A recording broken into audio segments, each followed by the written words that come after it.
Look, what's this?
Is there any news, Mr. Holmes? We have found Sir Bromsby's speech. There's something quite puzzling about it.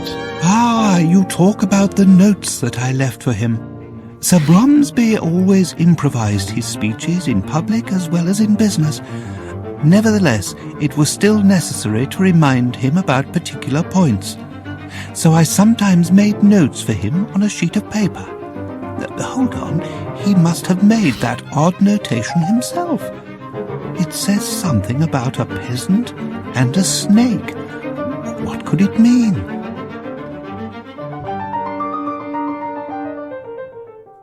Thank you very much. I am at your disposal. I asked myself, what was Watson doing while I was searching the house? He was supposed to prevent people from leaving by the back entrance. Here now, watch your step. If you're a reporter, there'd better be a doctor nearby, because when I get done with you, you'll need one. Look here, my good man, I am a doctor. Dr. Watson, in fact, and believe me... Dr. Watson? Hold on. Are you the Dr. Watson who writes about all those cases solved by Sherlock Holmes? Oh, I've read all your adventures. Who are you? My name is Lamb, Governor. I'm Sir Bromsby's coachman. Tell me, is he really that clever, this Sherlock Holmes?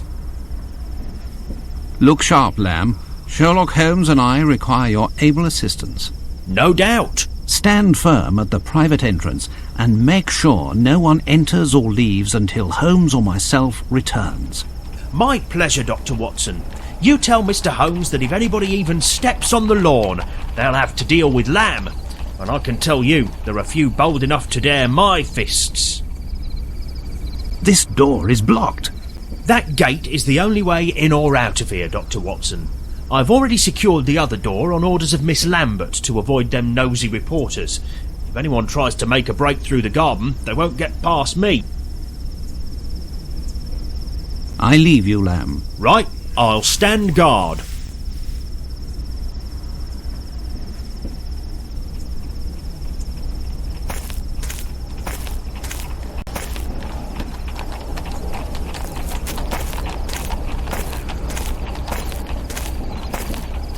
Hello, please excuse me. I'm investigating the murder that has just happened. Oh, yes. Well, that is good. What would you like to know? Where were you at the moment when Sir Bromsby was killed? I was near the stage and I saw him falling. Oh, my goodness. It was terrifying. I ran for the door, but despite all my efforts, it was blocked. But your costume is torn. How did this happen? When I was trying to open the door, the crowd dragged me away. I then fell to the floor. I fortunately suffered no harm, but when I arose, my beautiful costume was ripped and stained. Well, I won't disturb you anymore. Yes, no, fine, thanks.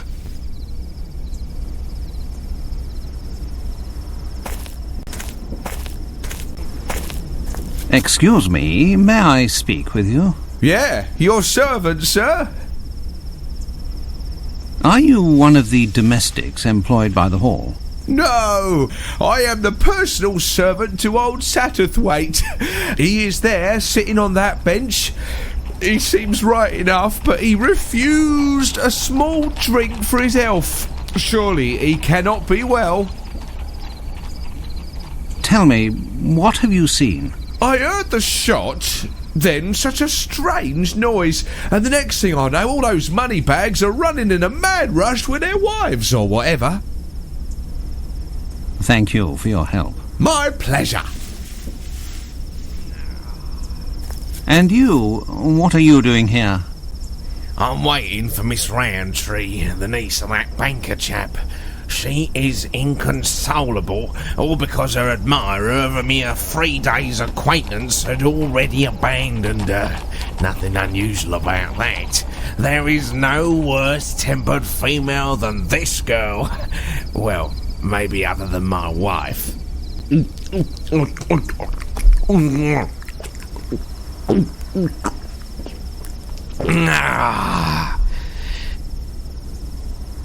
You heard the shot? I just left to relieve myself there at the end of the garden, you see. Seems to me I missed a good race for the doors. Worthy of the Royal Derby.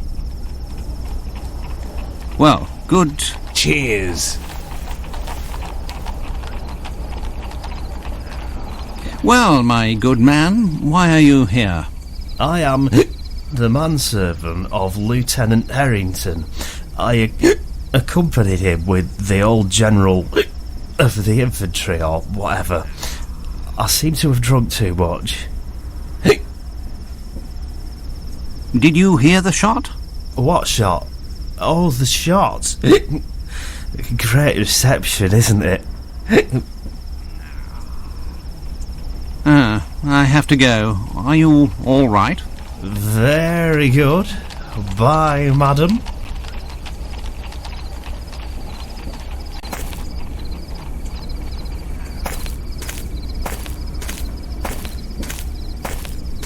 Are you a relative of the victim? No. In truth, I always mocked Sir Bromsby. I am upset because my friend did not arrive as promised. As beautiful as she is cruel, apparently. Do you work here, miss? Yes, my name is Sue. I am a maid for the hall. Where were you when these tragic events took place? I was serving when it happened. I ran straight for the door, just like the others. I swear his daughter must have done it. She's such a strange one. Thank you, miss. We may talk with you again. Oh, I hope so.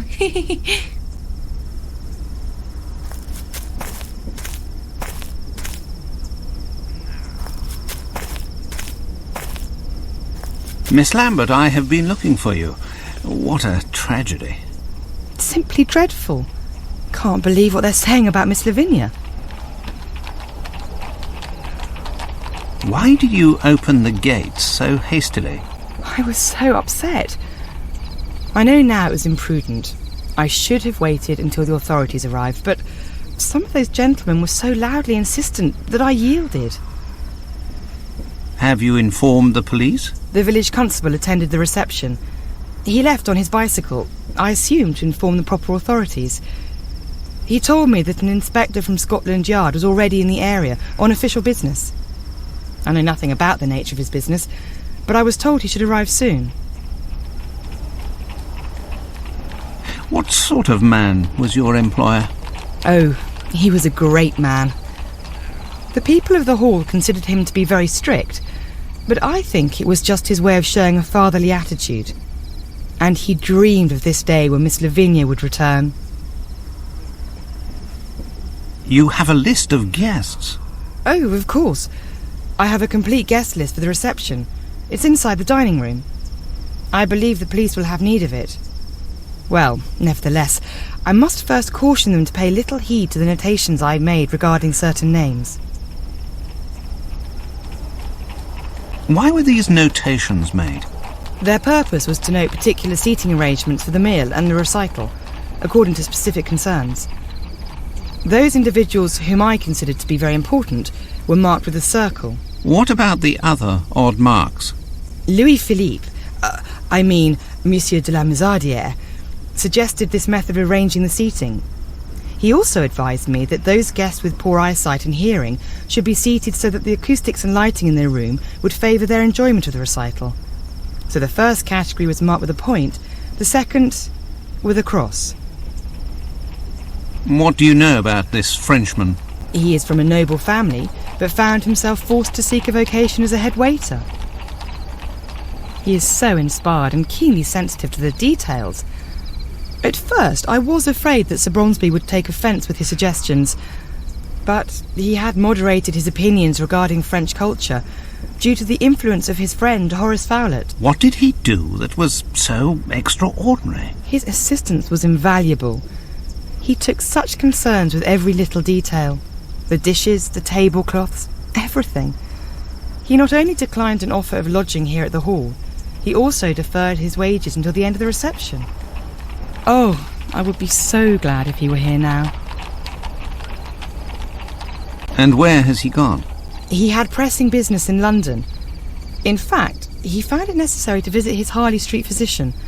It seems his glasses were no longer helping with his eyesight. You have been very kind, Miss Lambert. You are most welcome. Oh, what a tragedy. I have questioned everyone here. I'll go see if Holmes has finished on his end. Holmes! The gate! I know, Watson, but it is of no real consequence. To question all these people would be a tiresome activity and would be of no value to this inquiry. Such ordinary inquiries are best left to the police. They have their purposes. As you like, Holmes. Now, Watson, to put your mind at rest, I can see that you have done well in my absence by placing the formidable coachman at the gate. I also imagine you have already spoken with Miss Lambert? Yes, and some other people too. Hold your report until I return to Baker Street. Meanwhile, be a good man and look to the gate. I must be informed the moment any official arrives. As always, I depend on your able assistance, Watson.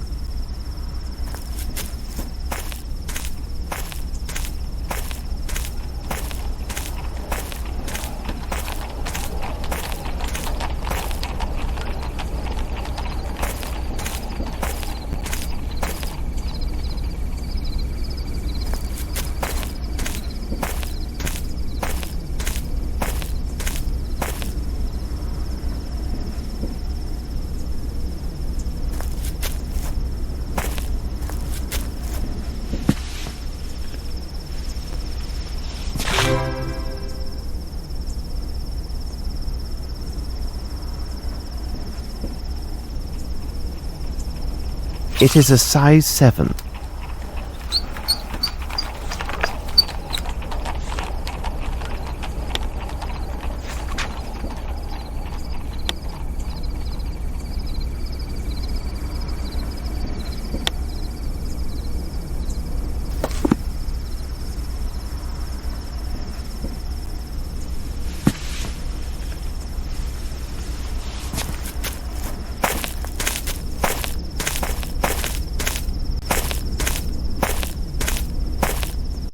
Holmes!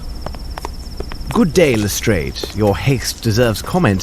One could say that you were right to hurry here, as this case is one of great complexity and challenge.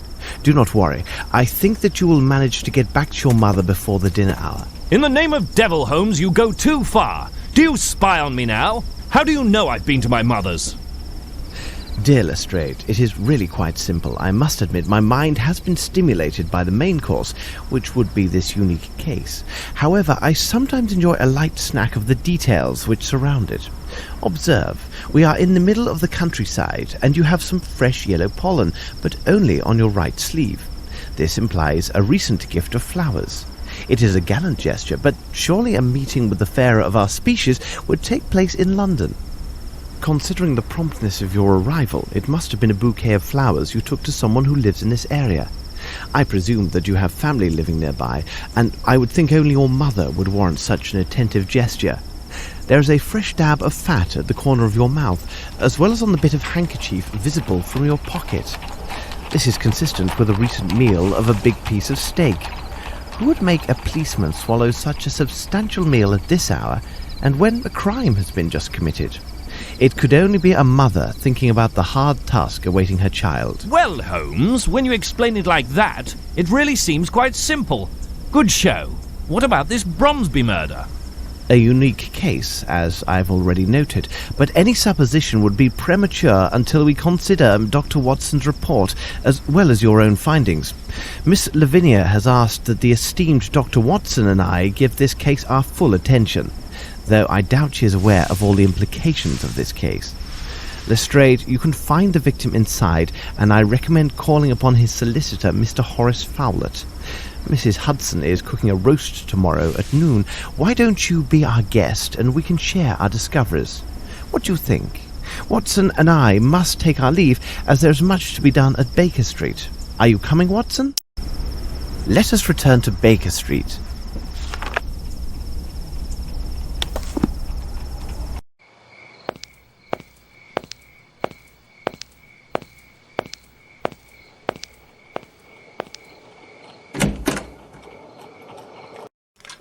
Everything is well noted. Watson, bravo.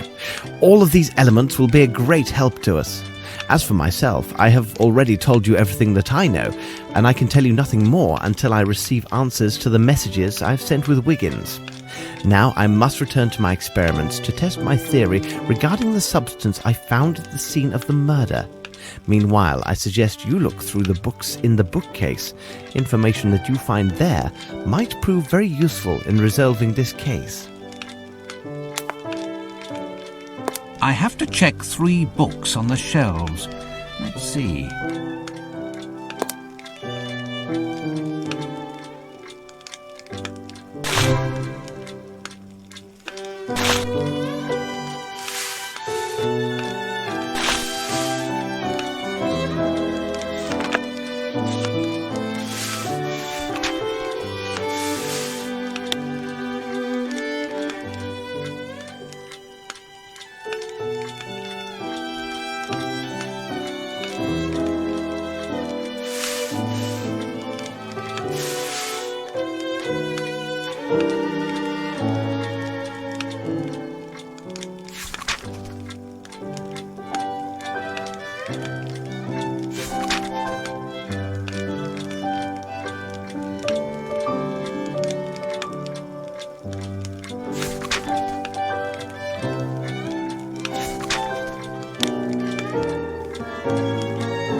Here is information which could be really helpful in our investigation.